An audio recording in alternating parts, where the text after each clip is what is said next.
Bueno, buenas noches, buenas tardes, muy bienvenidos, Brujim Abayim. Hoy tenemos la alegría de compartir este espacio de rabinos, de colegas invitados. Vamos a compartir esta tarde allí en Panamá, este fin de tarde, entradita a la noche acá en Argentina, junto al rabino Gustavo Kraselnik, rabino de la congregación Kol Sharit Israel de Panamá, desde el año 2002, director ejecutivo del Congreso Judío Panameño, representante de la comunidad judía panameña en el Comité Interreligioso de Panamá, ordenado rabino en el año 1996 en el Seminario Rabínico Latinoamericano. Se desempeñó como rabino de la comunidad israelita de El Salvador desde 1996 hasta el año 2002, donde pasa a Panamá. Es graduado en la licenciatura en Administración de Empresas de la UBA.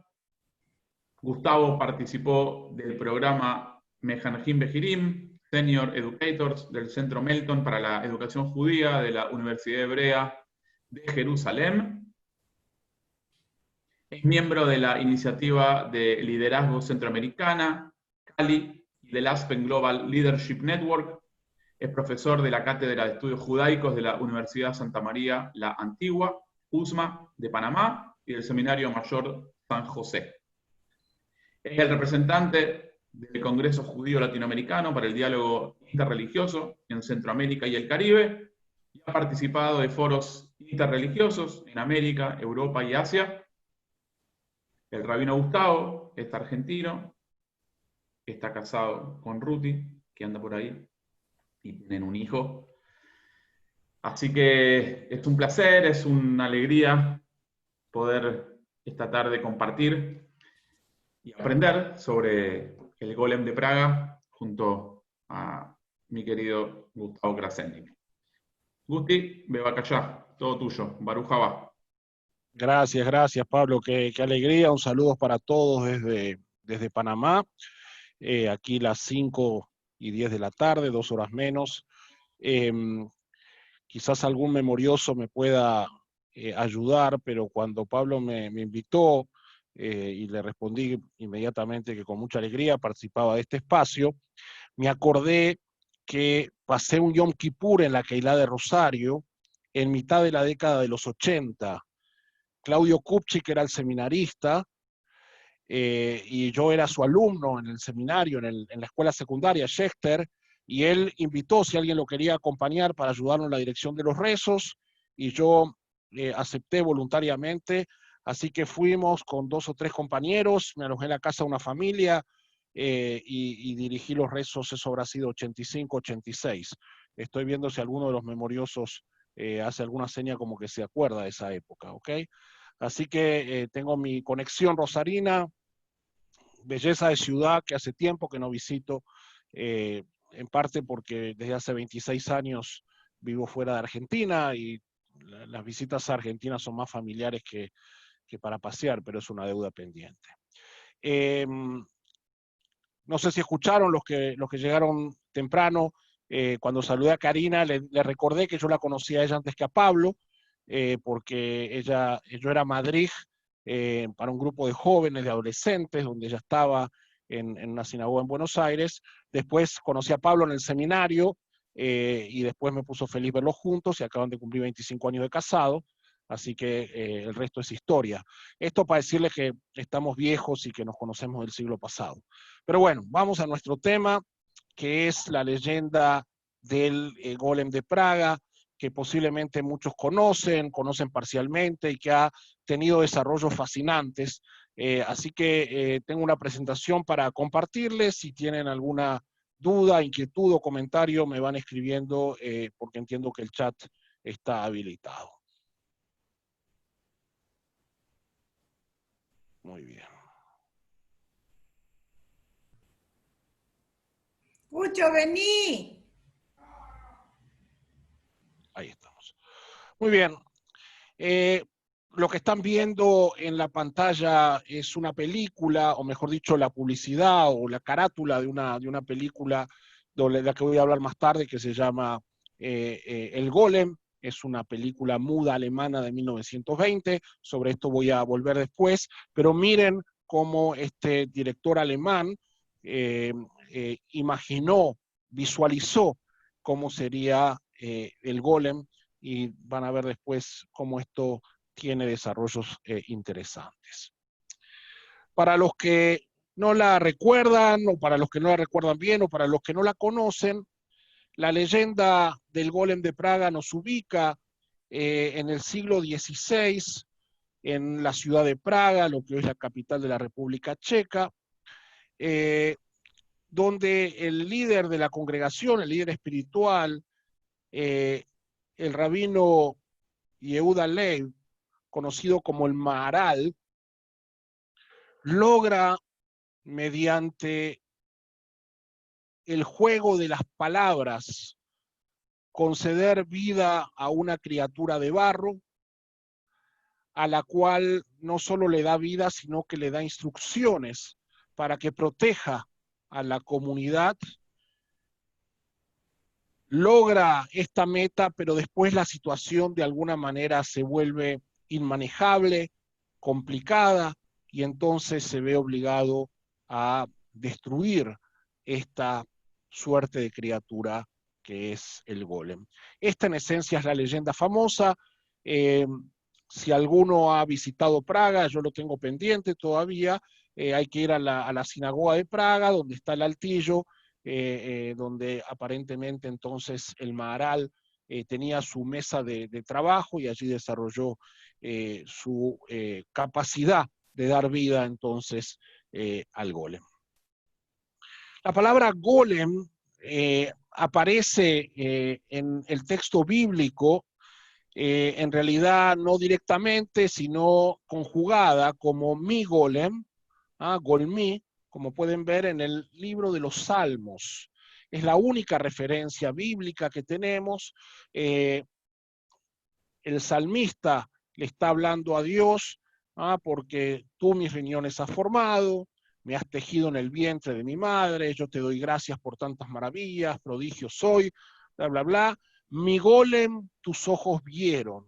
Si chequean sus traducciones, van a ver que la mayoría de los textos usa la palabra embrión para referirse al golem, porque de hecho, incluso si la acepción más habitual, aunque paradójicamente la palabra golem no aparece en el diccionario de la Real Academia Española, la idea del golem es algo en proceso, algo inacabado, algo que tiene algún elemento o potencialidad de vida, pero que no está terminado. Entonces, en base a esta referencia bíblica, la idea de una suerte de criatura prehumana, por llamarlo de alguna manera, se va a desarrollar ampliamente en el mundo de la literatura rabínica, el mundo de los jajamim, el mundo de los sabios, y les traje aquí algunos ejemplos de texto. Fíjense este traído del Midrash, Bereshit Rabbah. Rabí Tanjuma, en nombre de Rabí Banaya y Rabí Beragia, dicen, en nombre de Rabí Eleazar, dijeron: cuando el santo bendito sea creó al primer Adán, como a un golem lo creó, lo tendió desde un extremo a otro del mundo. Por eso está escrito: mi golem tus ojos vieron, como dice el libro de los Salmos que citamos antes.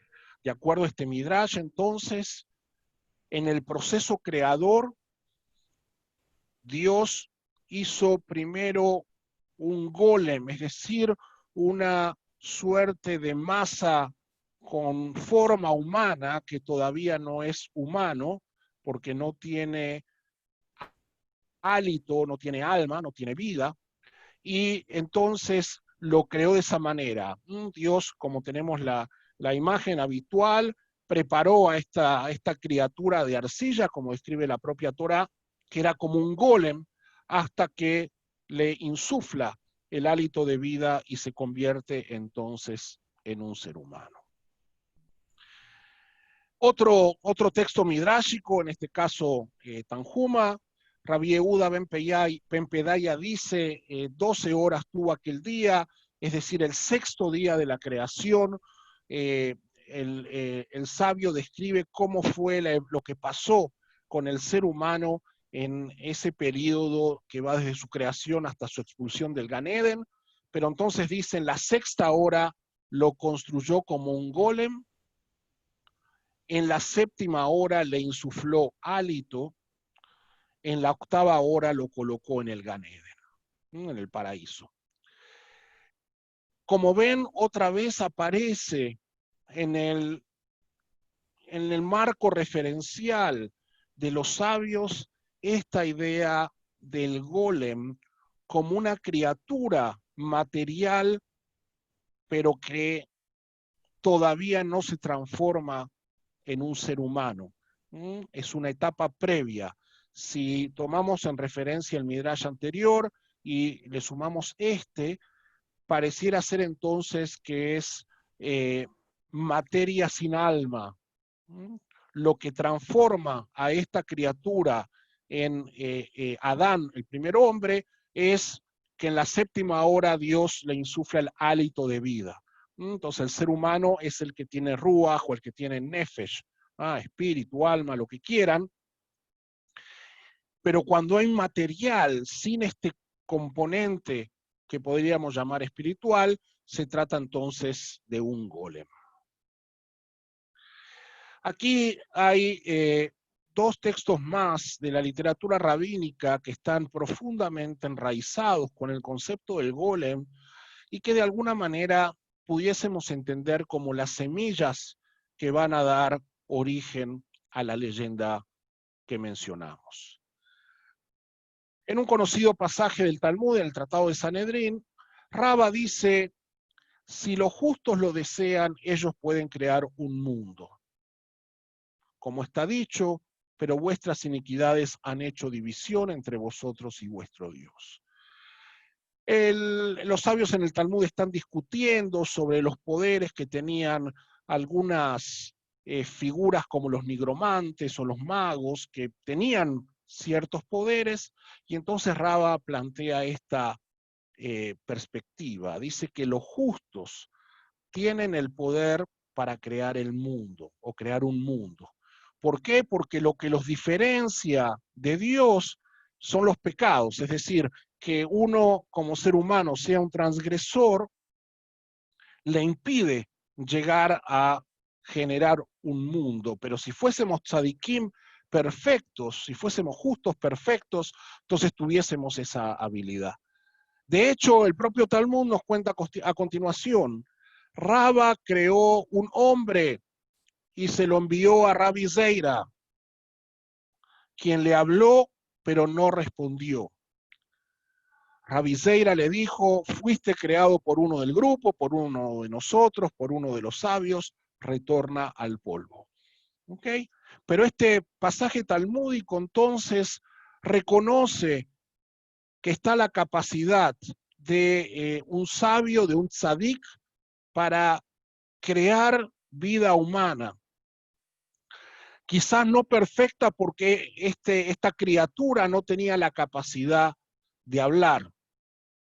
Y sobre eso también vamos a volver puntualmente con el golem. Pero entonces, de acuerdo a los sabios, ya existía esta idea o esta creencia o esta aspiración, por llamarlo de alguna manera, que haciendo las cosas de manera correcta por las personas correctas, pudiese entonces generarse vida de la nada. Y hay otro texto muy conocido del Tratado de Brajot, donde Rabbi Yehuda dice, junto a Rab, que Betzalel, que fue el arquitecto del Mishkan, recuerden que Dios le instruye en el libro de Shmot, en la Torá, el Éxodo, Dios le instruye a Moshe la construcción de un tabernáculo portátil para que se realicen allí todas las ofrendas, etc. y el elegido, el arquitecto elegido para hacer esa obra con los planos divinos va a ser Betzalel. No es casual que el Departamento de Arte de la Universidad Hebrea de Jerusalén lleve ese nombre en honor al personaje bíblico. Entonces, ¿qué dicen los sabios? Betzalel conocía cómo unir las letras con las que el cielo y la tierra fueron creadas. Y este es un concepto muy poderoso que existe en la tradición judía desde tiempos antiquísimos. Recuerden cómo comienza la Torá. El primer capítulo de Bereshit, del Génesis, el mundo se crea por la palabra de Dios. Y dijo Dios, hágase la luz. Las palabras tienen un poder creador. Y lo que los sabios dicen es que si uno aprende o sabe cómo manipular las letras, puede tener un poder especial. Y ese era el arte de Betzalel, por eso fue el elegido, porque conocía cómo las letras se unían para que el cielo y la tierra fueron creados. Muy bien, si salimos del mundo rabínico y buscamos otras referencias que comparten esta idea que va a dar lugar al golem, encontramos algunas cosas fascinantes y yo solo traje dos aquí para compartir con ustedes. La primera es a la derecha de la mitología griega, la figura de Talos, que era un gigante de bronce que estaba en la entrada al puerto de Creta y que, de acuerdo al mito, protegía a la ciudad de posibles invasores.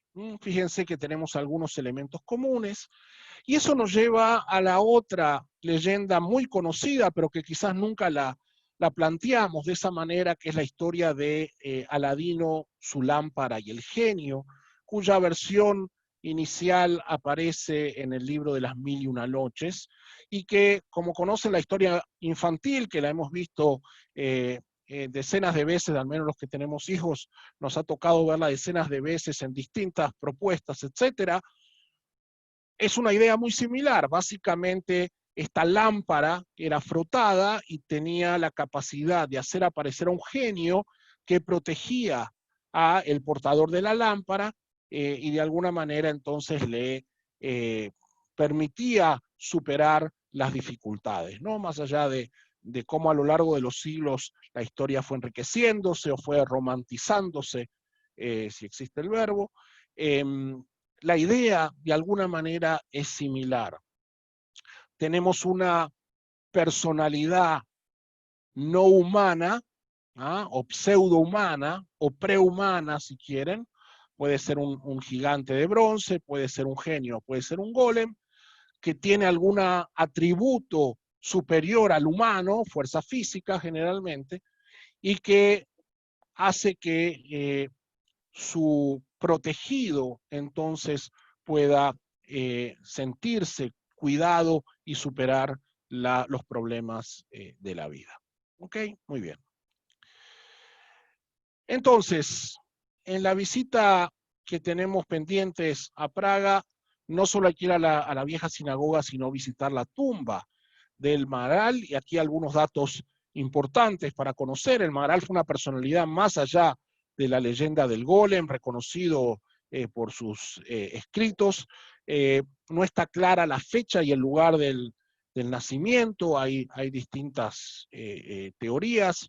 En esa época a veces las cosas no estaban claras, pero bueno, se ubica, y este no es un detalle menor, a lo largo de todo el siglo XVI su vida, ¿no? Haya nacido en la segunda o en la tercera década, tuvo un paso importante en Praga, donde finalmente muere y es enterrado en el cementerio, que por cierto es uno de los más antiguos de Europa, que sigue estando en uso y vigente.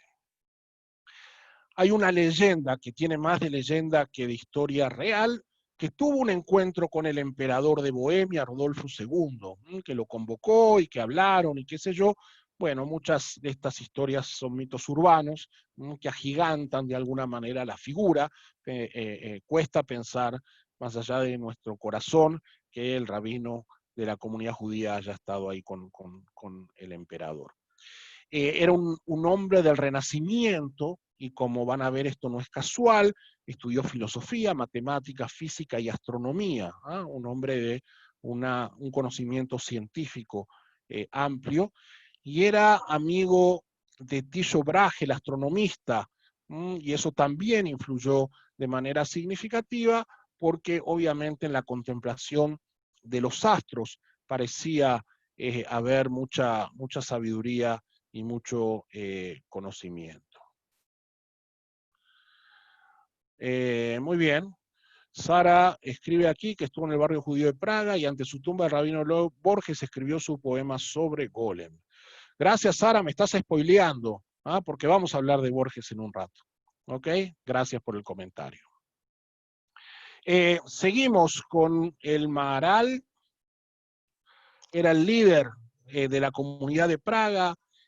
Maharal, como decía antes, significa Moreinu Arav Leib. Algunos dicen Moreinu Agadol, nuestro maestro, nuestro rabino, nuestro gran maestro, el rabino Leib de Praga. Su nombre formal era Yehuda Leib ben Betzalel. Era el líder de la comunidad judía de Praga.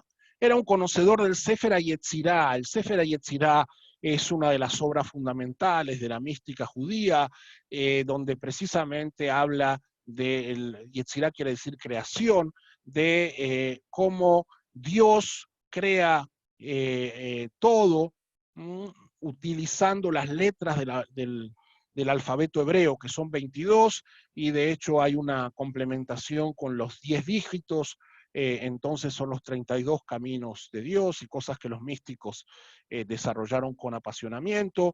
Yo siempre aclaro que soy más amigo de las líneas racionalistas del judaísmo, así que no soy un conocedor particularmente ducho en temas de mística judía. Y tenemos antecedentes porque sabemos que entre los grupos Hasidim de Ashkenaz, no confundir con el hasidismo de Baal Shem Tov, que es un fenómeno del siglo XVIII, los Hasidim en Europa Central eran grupos que experimentaban, por llamarlo de alguna manera, vivencias extremas para tratar de alcanzar una mayor percepción, una mayor conexión con la divinidad, donde se mezclaban vivencias propias y el uso de otras cuestiones, y de alguna manera tenían esta idea de que era posible crear vida, crear un golem. Entonces esta idea estaba dando vueltas desde hacía siglos en Europa Central. Muy bien, hablemos un poquito del siglo XVI, donde están sucediendo estas cuestiones. Como dije antes, estamos en pleno auge del Renacimiento, con esa capacidad para volver a conectarse con la antigua Grecia y el desarrollo del pensamiento científico que de alguna manera había sido obnubilado por el peso de la tradición religiosa que dominó a prácticamente la mayor parte de la Edad Media. Entonces, ¿qué pasaba en el siglo XVI? Paracelso estaba con sus investigaciones sobre el cuerpo humano, empieza a mirarse cómo funciona el cuerpo con una mayor mirada crítica, más profunda. En cuanto a la astronomía, aparecen Kepler, Copérnico, Tycho Brahe, que mencionamos antes, Galileo. Es decir, hay una revolución en el pensamiento, ¿no? Siempre hablamos de la revolución copernicana, porque esta contemplación de cómo funcionan los planetas, las estrellas, comienza también a generar una fascinación en el ser humano, no solo la humildad de reconocer que no somos el ombligo del universo, que no somos el centro de la Tierra, con todo lo doloroso que eso fue, si no pregúntenle a Galileo, sino también entonces darse cuenta lo que es la infinitud del universo y entonces cómo se amplían todos los horizontes. Y en ese sentido también ahí está el fenómeno de la alquimia medieval, ¿no? La manipulación de los metales para transformar, para generar otras cosas. Y todo esto promovido, esponsoriado por el emperador, que entendía en esta transición que había que salir del absolutismo, de esta monarquía de origen divino a una visión más contemporánea. De allí entonces la necesidad de incorporar las artes y las ciencias como parte del desarrollo, y sabía que eso necesitaba mecenas y él estaba dispuesto a fomentar. Entonces tenemos en Praga un clima de efervescencia intelectual, científica, con desarrollos en todas las facetas de las ciencias, y es comprensible entonces que esta antigua idea de generar un golem pudiese llegar a volverse real en la conciencia histórica. Entonces, resumimos un poquito y recordamos lo que dice la leyenda. El Maharal, mediante el uso del poder creador de las letras, da vida a una criatura de barro que obedece a su creador y salva a los judíos de diversas amenazas hasta que se vuelve indomable y debe ser destruido. Okay, ese es el resumen de la leyenda, y eso nos deja 4 preguntas para analizar. Una es cómo fue que lo creó, para qué, con qué fin lo creó, qué características tenía el golem y por qué fue destruido. Como ocurre con las buenas leyendas, lo sabemos de nuestra propia experiencia de vida, no hay una versión única, unificada, sino que coexisten distintas respuestas a cada una de estas preguntas. Porque, como siempre sucede, por alguna razón alguien agrega, cambia, modifica, complementa, y entonces cada subhistoria... ¿Escuchan? ¿Estamos bien? Estamos bien, ok. Entonces, cada subhistoria termina generando su propia autonomía, y entonces tenemos distintas respuestas a cada una de estas preguntas. Pero vamos con las más importantes. Si quisiésemos profundizar, podemos hacer un curso entero de 20 sesiones sobre la leyenda del golem. Muy bien. ¿Cómo lo creó? Como dijimos, el golem era una criatura hecha de barro que el Maharal obtiene con sus ayudantes del río Moldava, quizás un par de kilómetros ahí de donde estaba, que adquiere vida mediante el uso de la palabra escrita. ¿Okay? Hay 2 versiones. Una dice que se le escribía el nombre de Dios, el tetragrama, las 4 letras, Yud Hei Vav Hei, en la frente, o se le escribía el nombre de Dios y se lo colocaba en un papel que se lo introducía en la boca.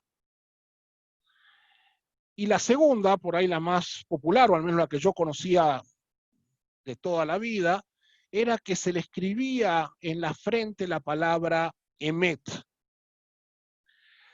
Y la palabra Emet tiene una particularidad muy interesante, que si le quitan la letra Aleph, para los que leen hebreo, la palabra Emet está escrita aquí en letras blancas sobre el fondo negro. Si le quitamos la letra Aleph, se forma la palabra Met, que significa muerto. Entonces, aquí hay varios temas interesantes que valdría la pena en otros espacios desarrollar con profundidad. Como vamos a ver, primero que el Maharal conocía el uso de algunas letras, no todas las letras, porque como queda claro de la propia historia, el golem está lejos de ser una creación perfecta, una creación bastante tosca. De hecho, la palabra golem va a ingresar después al idioma coloquial como eso, como una persona torpe, grotesca, ¿no? No como una persona plena, como era la idea original en la creación. La cuestión es que la diferencia entre la palabra emet, que es verdad, ¿no? Creo que no lo dije, emet, recuerden el final del Shema, Adonai Elohim emet, yo soy Adonai vuestro Dios, un Dios de verdad. Si a la palabra emet le sacamos la alef, entonces queda la palabra met, que significa muerto. Ahora, como saben, en hebreo la letra alef es una letra muda, así que la diferencia entre la vida y la muerte de esta criatura está asociada al silencio, está asociada al misterio, ¿no? Es una bonita línea para desarrollar. Muy bien, vamos a la segunda pregunta. ¿Para qué fue creado? Para proteger al gueto. Acuérdense que la Edad Media es una época que tiene momentos complicados. Los judíos viven físicamente separados, en barrios cerrados. Algunos dicen que era para protegerlos, otros dicen que era para que no contagien, entre comillas, al resto de la población. La cuestión es que vivían en guetos y eso, si bien los protegía en el sentido de que los guetos eran cerrados, también los volvía vulnerables, como tenemos infinidad de casos a lo largo de la historia, cuando la muchedumbre, la turba, salía a atacar el gueto. Salvar a los judíos de los pogroms, acusaciones de deicidio. Acuérdense que parte de la ideología clásica medieval de la Iglesia Católica era la acusación de que los judíos habíamos matado a Dios, y eso era motivo para que en cualquier momento se levante un ataque contra la comunidad judía local. Acusaciones de matanzas rituales, los libelos de sangre, las acusaciones de que se usaba sangre de niños católicos para rituales judíos, para preparar la matzá en Pesaj, etcétera, etcétera, cosas que siempre despertaba entonces cada vez que aparecía un niño muerto, desaparecía un niño, siempre resurgía esta falsa acusación y las consecuencias eran nefastas. Y por supuesto también para cualquier vandalismo antisemita que tampoco era tan infrecuente en este mundo medieval. Es decir, y esta es una idea muy interesante, el golem es una especie de sucedáneo del Mesías, pero a corto plazo y para un fin limitado.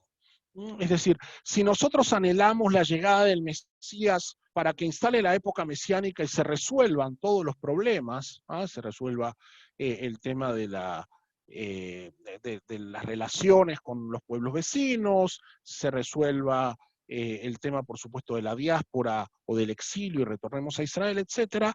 Si la visión mesiánica es resolver todos los problemas de manera definitiva, el golem es una pequeña dosis, resuelve los temas puntuales en un espacio determinado y para un tiempo determinado. Pero es una conexión interesante esta, la del golem, la figura del golem con el Mesías.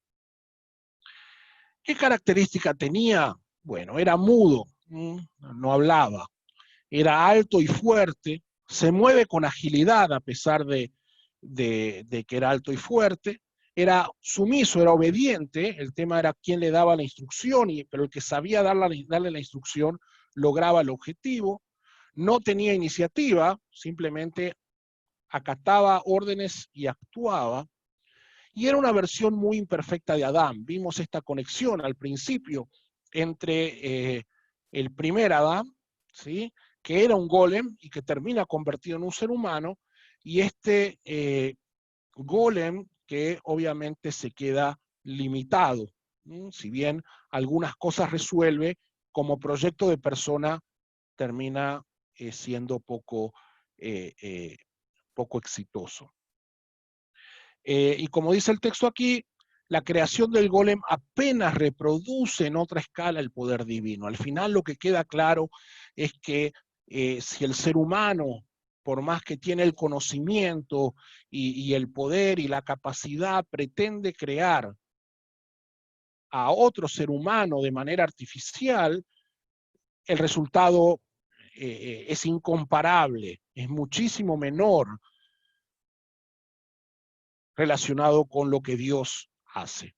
Entonces, por eso la criatura, más allá, insisto, de que cumple la función, no termina siendo una persona, un ser humano pleno, y eso refleja entonces una limitación en el plan original. Y la última pregunta, ¿por qué fue destruido? ¿Ok? Cumplir ciertas instrucciones trae problemas. Es muy interesante en las distintas versiones que se han escrito de la leyenda del Golem, y eso es para otra, aquí yo voy a mencionar un par, pero prácticamente todos los escritores judíos relevantes del último siglo han escrito su versión del Golem, donde abundan en detalles, ¿no? Bashevis Singer, por ejemplo, tiene un relato en donde al Golem al final lo terminan contratando o convirtiendo en el trabajador de la comunidad, y los manda a hacer un puente sobre el río y otras cosas, porque claro, cuando tú tienes a alguien que te resuelve todo, una vez que pasa la urgencia, se vuelve cómodo tener a este mastodonte que simplemente obedece órdenes. Pero ahí empieza, ¿quién le da las órdenes? Y el cumplimiento de órdenes trae aparejada otras consecuencias complicadas. 2, escapa al control de su creador, empieza a ser usado con otros fines, como les mencionaba, y genera una cierta apatía en la comunidad. Sabemos de nuestra propia experiencia como miembros activos de la comunidad que la adrenalina fluye en los momentos cuando hay que poner el hombro, hay que poner la mano en el bolsillo, hay que conseguir recursos, esfuerzos para sacar adelante, hay que trabajar duro porque ahora viene Rosh Hashanah, o porque tenemos la fiesta de fin de año, o por esto o por lo otro. ¿Ok? Pero si vamos a tener a alguien que nos resuelva todo eso, bueno, fenómeno entonces, tranquilo, me voy a ir a jugar al tenis o me voy a quedar tomando sol.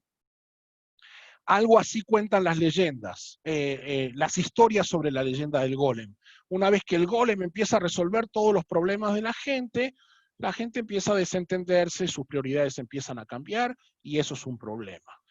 Y como les dije antes, lo que se dice es que el Maharal no manejaba en plenitud todo el funcionamiento del Sefer HaYetzirah, de las 22 letras, sino que en sueños solo se le revelaron 10 letras. Por eso su creación no es perfecta, por eso su creación no es exitosa, porque no conoce todos los secretos. Él puede conocer una parte y lo que logra es un golem. Y no, si no, sería la leyenda del hombre de Praga. Es la leyenda del golem porque su creación no es perfecta. Como dijimos antes, un golem es algo tosco, grotesco, precisamente, o como vimos al principio de todo, ¿no? La acepción inicial es vida, pero en potencia, embrión, previda. Muy bien.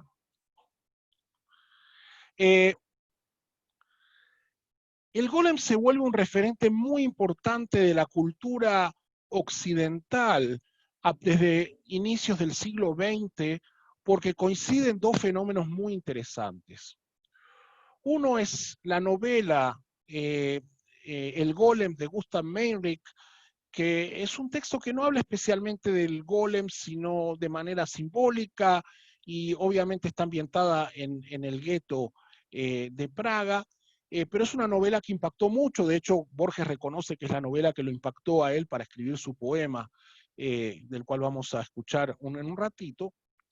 Y en 1920 aparece una película que dura como 1 hora 40, que se llama El Golem. Es una película muda, escrita por un director, dirigida por un director alemán, que es este que está aquí, Wegener, que después se va a volver empleado de los nazis y va a trabajar para el Estado, etcétera, pero no importa. Aquí hace esta película sobre el golem, que insisto, él hace 3, esta es sobre cómo fue creado el golem, y lo interesante de esta versión, como ven en la imagen de arriba, es que el golem al final se vuelve vulnerable a una pequeña niña rubia. Así que si nos ubicamos en el tiempo y en el contexto, pareciera ser entonces como esta niña aria de alguna manera logra dominar al monstruo judío.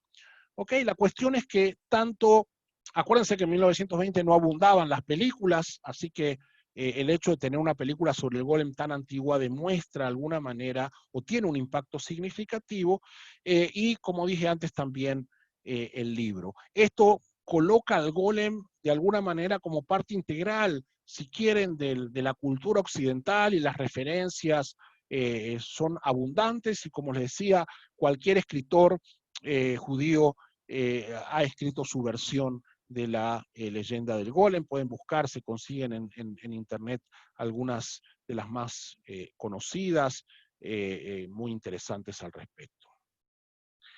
Y el golem claramente influye en una figura que es la de Frankenstein.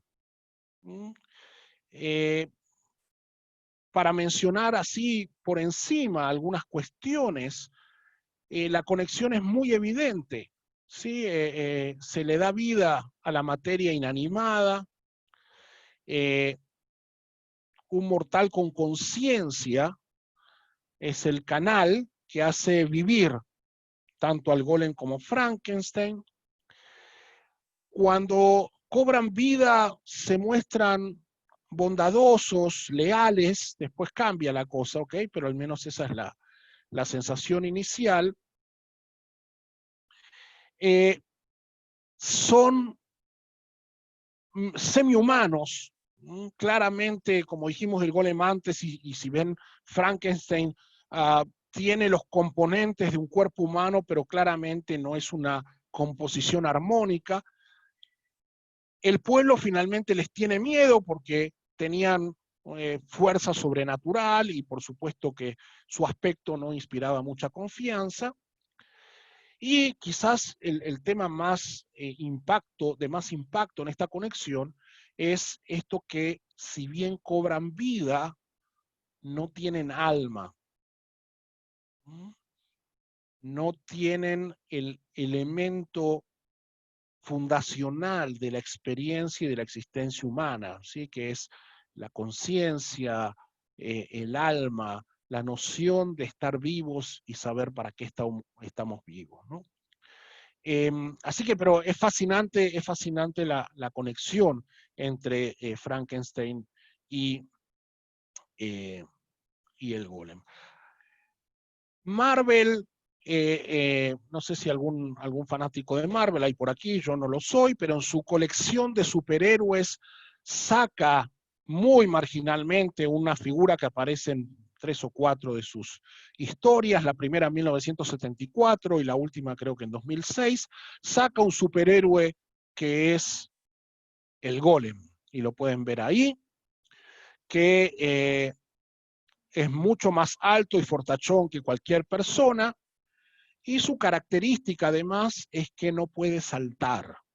Siempre uno de sus pies tiene que estar en contacto con la tierra, recordando un poco esta idea, ¿no? De que el golem viene de la tierra. En Adán está mucho más clara esa conexión por el juego de palabras. Recuerden que en hebreo Adamá es tierra, Adán viene de Adamá, pero desde el punto de vista conceptual, el golem es mucho más arcilloso, mucho más conectado físicamente con la tierra que lo que va a ser el ser humano.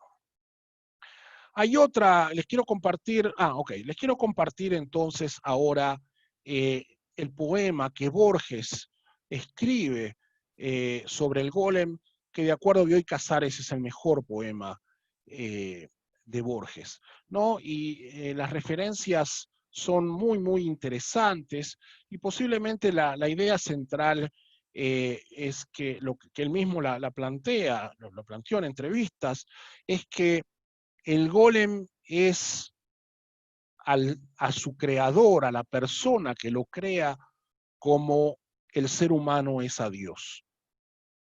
Es esa misma relación la que emerge. Así que pensaba leerles este poema de Borges, pero quizás suena mejor si el propio Borges se los lee. Así que les pido que lo escuchen, espero que funcionen bien porque la tecnología a veces nos juega estas pasadas, vamos a ver qué tal resulta. Y, por supuesto, sigan el texto frente a ustedes. Como dato adicional, la primera referencia al griego es a Platón, cuando hablaba de que la palabra encierra el arquetipo de la cosa, por lo tanto un golem encierra el arquetipo del golem, ¿no? Así que bueno, ahí vamos a escuchar a Borges.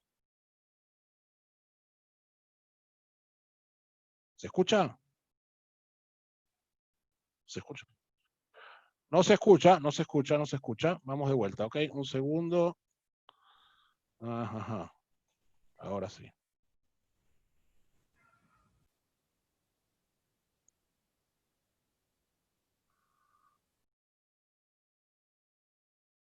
Ok.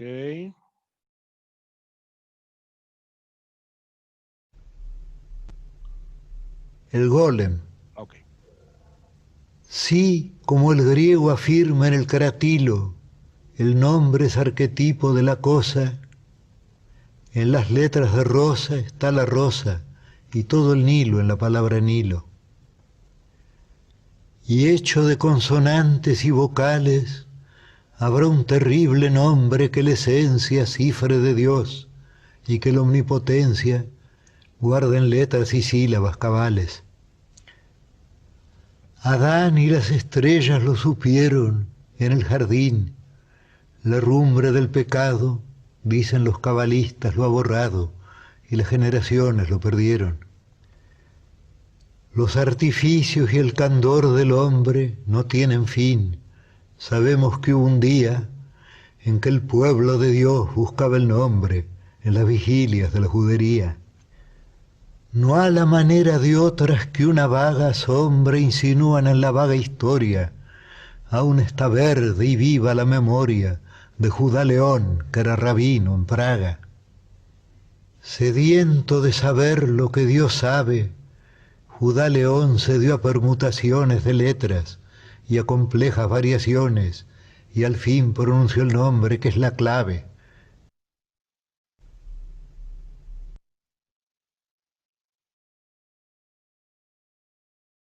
La puerta, el eco, el huésped y el palacio, sobre un muñeco que con torpes manos labró para enseñarle los arcanos de las letras, del tiempo y del espacio.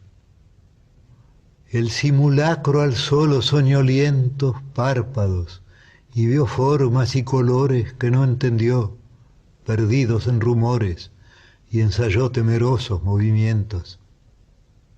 Gradualmente se vio, como nosotros, aprisionado en esta red sonora, de antes, después, ayer, mientras, ahora, derecha, izquierda, yo, tú, aquellos, otros. El cabalista que ofició de numen, a la vasta criatura apodó golem. Estas verdades las refiere Scholem en un docto lugar de su volumen. El rabí le explicaba el universo. Esto es mi pie, esto el tuyo, esto la soga. Y logró al cabo de años que el perverso barriera, bien o mal, la sinagoga. Tal vez hubo un error en la grafía o en la articulación del sacro nombre. A pesar de tan alta hechicería, no aprendió a hablar el aprendiz de hombre.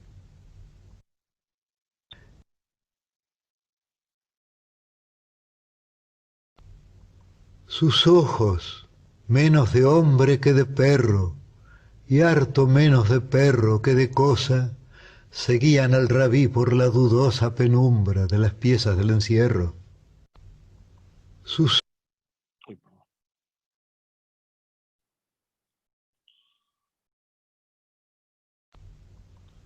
ojos, menos de hombre que de perro, y harto menos de perro que de cosa, seguían al rabí por la dudosa penumbra de las piezas del encierro.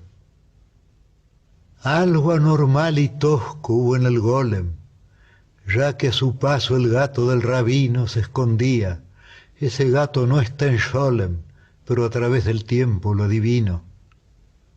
Elevando a su Dios manos filiales, las devociones de su Dios copiaba, o estúpido y sonriente se ahuecaba en cóncavas alemas orientales. El rabí lo miraba con ternura y con algún horror. ¿Cómo, se dijo, pude engendrar este penoso hijo y la inacción dejé, que es la cordura? ¿Por qué di en agregar a la infinita ser y un símbolo más? ¿Por qué a la vana madeja que en lo eterno se devana? De otra causa, otro efecto y otra cuita. En la hora de angustia y de luz vaga, en su golem los ojos detenía. ¿Quién nos dirá las cosas que sentía Dios al mirar a su rabino en Praga? Bueno, espero que les haya gustado Borges recitando su poema sobre el golem. Los invito, por supuesto, después a que los vuelvan a leer con calma, las referencias al rabino Yehuda Leib, Judá León, la referencia a Scholem, es a Gershon Scholem, el gran profesor de la mística judía, posiblemente el mayor especialista del siglo XX, profesor de la Universidad Hebrea de Jerusalén. En una entrevista le preguntaron a Borges por qué citaba a Scholem, y Borges con mucho sarcasmo contestó: necesitaba una palabra que rime con golem, y por eso usé a Scholem, lo cual no es cierto. Por supuesto que Borges leyó todas las obras de Scholem. Ahí les quiero compartir una segunda cuestión que es mucho más moderna que Borges incluso, y que tiene también un resumen de toda la dramática y los problemática del golem puesto en una forma totalmente contemporánea en uno de los episodios de Los Simpson. ¿Ok? Aquí vamos.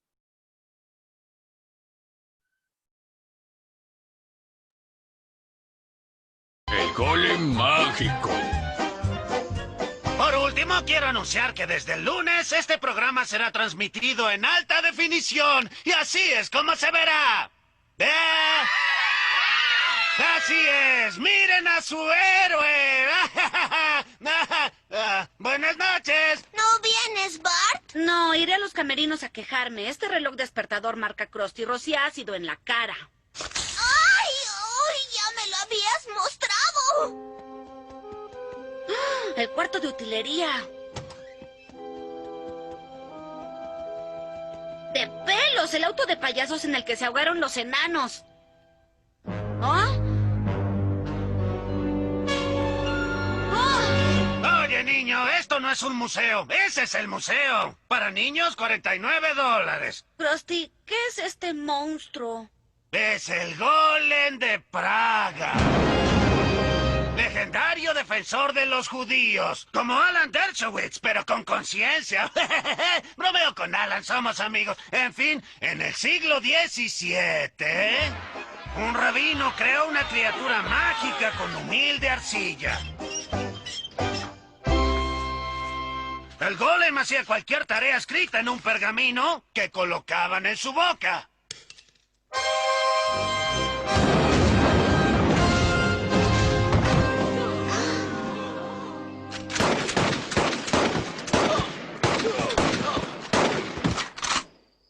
Ahora trabaja para mí. Y la esposa dice, no tengo que pagarlo, lo cargué a la tarjeta. ¡Das asco, payaso! ¡Hiciste llorar a mi esposa!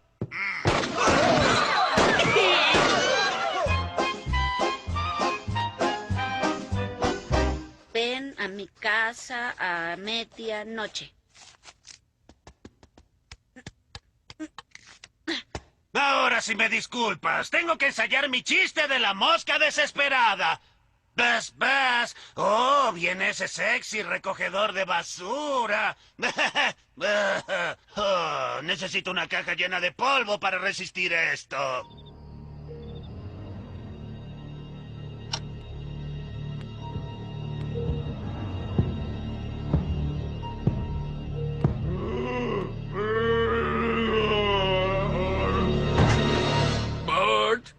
Hay algo que debo decirte de padre a hijo. Me desmayé sobre tu tortuga y la maté. Algún día me lo agradecerás.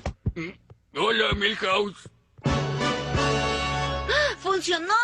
Hay algo que he querido hacer desde hace mucho.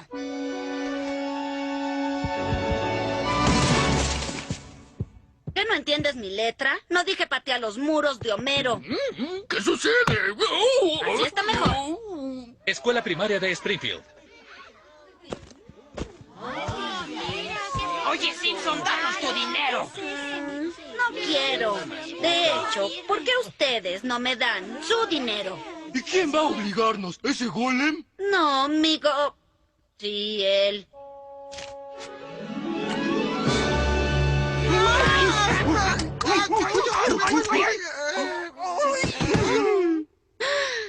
Por fin, alguien que hace lo que yo digo. Oye, Bart, me afeité la cabeza como dijiste. Piérdete. Sí, mi amor.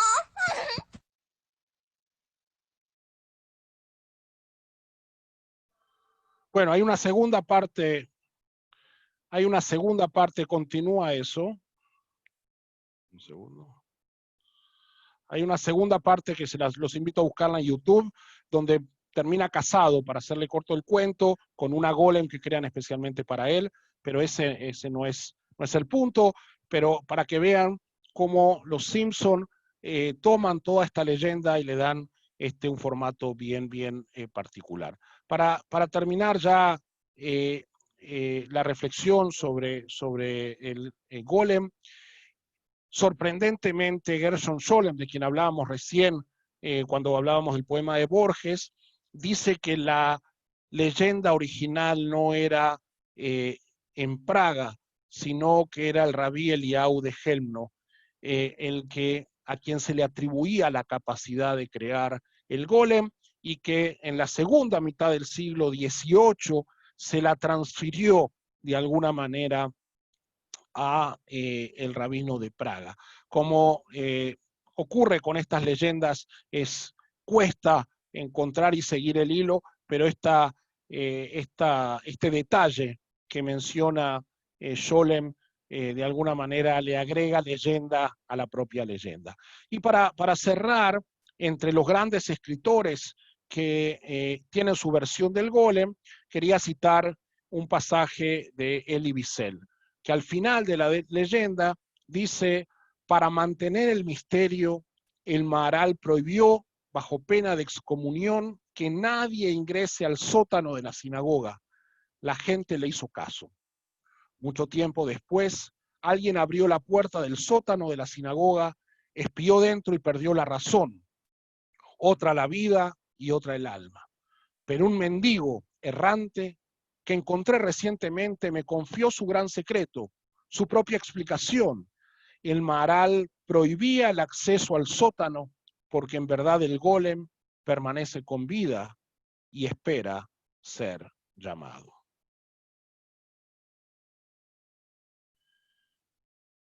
Bueno, con eso, esa reflexión de Elie Wiesel, haciendo esta idea en su interpretación de que el golem todavía está ahí, cerramos este pequeño recorrido por la leyenda del golem y sus implicancias, que es muchísimo más amplio de lo que podemos abarcar aquí, pero espero que les haya sido de interés y estoy abierto a preguntas, comentarios o lo que quieran.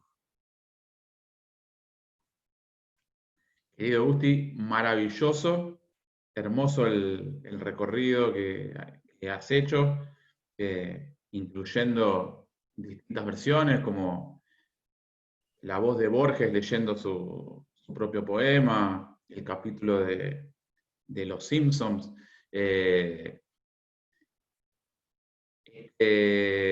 dibujo que Marvel había sacado que no tenía idea, espectacular, muy ingenioso, acabó. Gente, si alguien tiene un comentario, una pregunta, tenemos amigos de Brasil, de Porto Alegre, tenemos amigos de Chile, obviamente Panamá, distintas provincias de nuestro país, así que aquellos que se quieran sumar, que quieran hacerle alguna consulta, algún comentario a Gustavo, pueden abrir su micrófono y hablar, por favor. O bien escribir en el chat.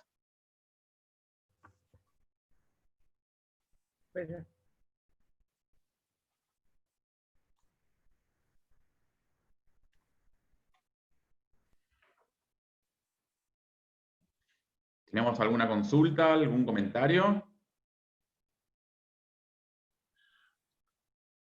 Un profesor mío decía que cuando nadie pregunta es porque entendieron todo o no entendieron nada. Exactamente. Yo quiero hacer Sí. una pregunta. Dale, Esther, por favor. Ok. No sé si es pregunta y es a su vez un comentario. Cuando el Rab hizo la asociación de la figura del golem como un predecesor, digamos, de lo que sería el Mashiach, ¿no es cierto? La figura del golem que viene a resolver los problemas de la comunidad judía en su momento, yo me pregunto, ¿cómo reaccionará ese mundo judío en el mundo perfecto mesiánico? Vale decir, la pregunta es, ¿cómo va a reaccionar el hombre cuando tenga un mundo desconocido a lo que conoce actualmente, un mundo de perfección? Es el hombre, ¿cómo se va a instruir el hombre para aceptar esa perfección? Bueno, es una pregunta muy profunda. No se me ocurren varias cuestiones. Yo creo que el mundo mesiánico es aspiracional, ¿no? Es un ideal al que queremos acercarnos. No sé si en algún momento el mundo mesiánico va a ser una realidad plena.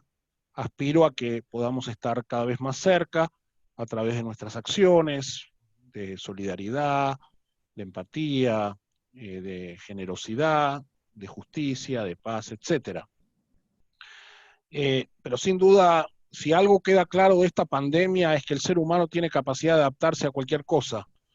Así que también se va a adaptar a ese mundo mesiánico. Pero creo que sí hay una crítica interesante en la leyenda del golem, y se ve muy gracioso en la segunda parte de Los Simpson también, que no mostramos, cómo cuando este golem empieza a resolver los problemas, se vuelve todo el mundo muy apático y muy cómodo, y entonces deja de existir esa lucha por la subsistencia en el sentido sano de la palabra, no en el sentido loco de la palabra, ¿no? Entonces tu pregunta es interesante, Esther, porque hay una preocupación que incluye cierta crítica, en donde al final, si el ideal es que vamos a estar tocando arpa y leyendo salmos, digo, no sé qué tan ideal es eso y qué tanto estuviésemos dispuestos a hacer algo así el resto de nuestras vidas. Así que es una buena pregunta para pensar, ¿no? Muchas gracias. La verdad que hermosa presentación. Muchas gracias. Gracias, Esther.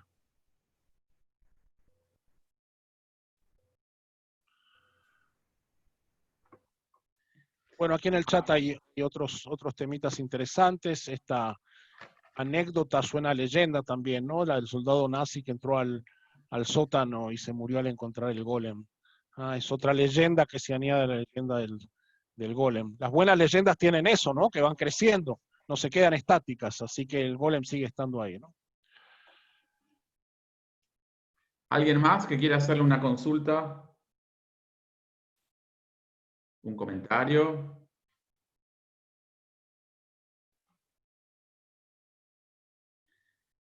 Bueno, en este caso vamos a agradecerle muchísimo, muchísimo, muchísimo a mi querido amigo el rabino Gustavo Kraselnik. Nos deleitó con su hermosa presentación, con su clase magistral, actual, moderna, sobre esta leyenda tan mítica y tan mística del golem de Praga. nos vamos acercando al inicio del mes de Lul, que vamos a estar comenzando el viernes de la semana próxima, último mes de nuestro calendario, entonces que podamos ir encontrando nuestras propias letras, nuestras propias palabras, para escribir la mejor de nuestras páginas en el año nuevo que se nos avecina en las semanas venideras. Los invitamos a que mañana se vuelvan a sumar. Mañana, decía, se vuelvan a sumar a las 19:30. Vamos a tener la clase que va a estar dictando Johnny sobre la Teshuvá según Maimónides.